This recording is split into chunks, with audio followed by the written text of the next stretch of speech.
Praise lord. దేవుని ప్రశస్తమైన నామమునకు మహిమ కలుగునుగాక. ప్రభు పేరట మీ అందరికీ హృదయపూర్వక వందనాలు. ఈ ఉదయకాలము దేవుని వాక్యాన్ని విందాం. పేతురు రాసిన మొదటి పత్రిక 1వ అధ్యాయము 16వ వచనము.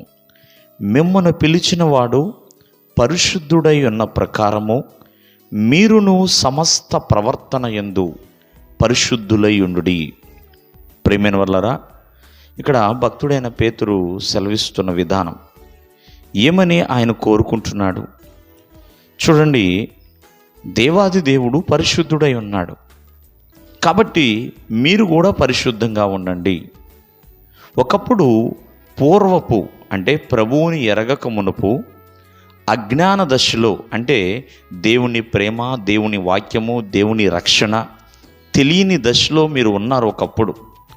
మరి అటువంటి దశలో ఉన్నప్పుడు ఎన్నో ఆశలను, ఎన్నో వాంఛలను అనుసరించి ప్రవర్తించారు.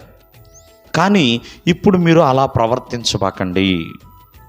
మిమ్మల్ని పిలిచిన దేవుడు పరిశుద్ధుడిగా ఉన్నాడు కాబట్టి ఆ పరిశుద్ధుడికి తగినట్లుగా ప్రత్యేకముగా జీవించండి, పవిత్రంగా జీవించండి అని భక్తుడైన పేతురు సెలవిస్తున్నాడు. ఈ ఉదయకాలం ముందు ఆలోచించండి. ప్రభువుని ఎరగక మునుపు ఎలా ఉన్నావు? ప్రభువుని ఎరిగిన తర్వాత ఎలా ఉన్నావు? ఏదైనా ప్రత్యేకత ఉన్నదా? లేకపోతే ప్రత్యేకత లేని స్థాయిలో ఉంటున్నారా?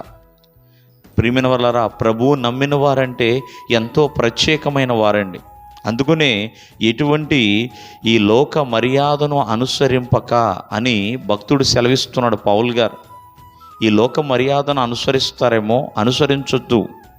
దేవునికి ఏది ఉత్తమముగా ఉందో, ఏది అనుకూలముగా ఉందో, ఏది దేవుని చిత్తమో మరి తెలుసుకోవాలి, పరీక్షించాలి.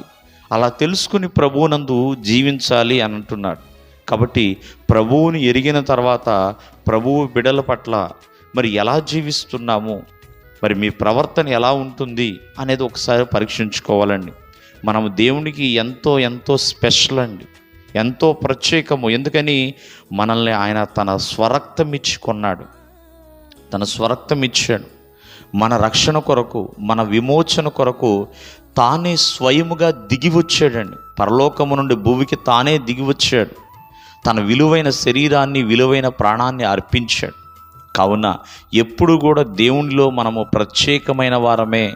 ఈ సృష్టిలో దేనికోసం కూడా దేవుడు ప్రాణం పెట్టలా, మనిషి కోసమే తను ప్రాణం పెట్టాడు. భూమి కోసమో, ఆకాశం కోసమో, జంతువుల కోసమో, ప్రియమైన వాళ్ళ పంచభూతాల కోసమో ఆయన ప్రాణము పెట్టలేదు.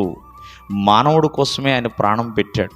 కాబట్టి మనం ఎప్పుడు కూడా దేవుని దృష్టిలో విలువైన వారమే, ప్రత్యేకమైన వారమే అనే విషయాన్ని గుర్తించి మరి సమస్తమైన మరి ప్రవర్తన యందు పరిశుద్ధంగా ఉండాలి, ప్రత్యేకముగా ఉండాలి.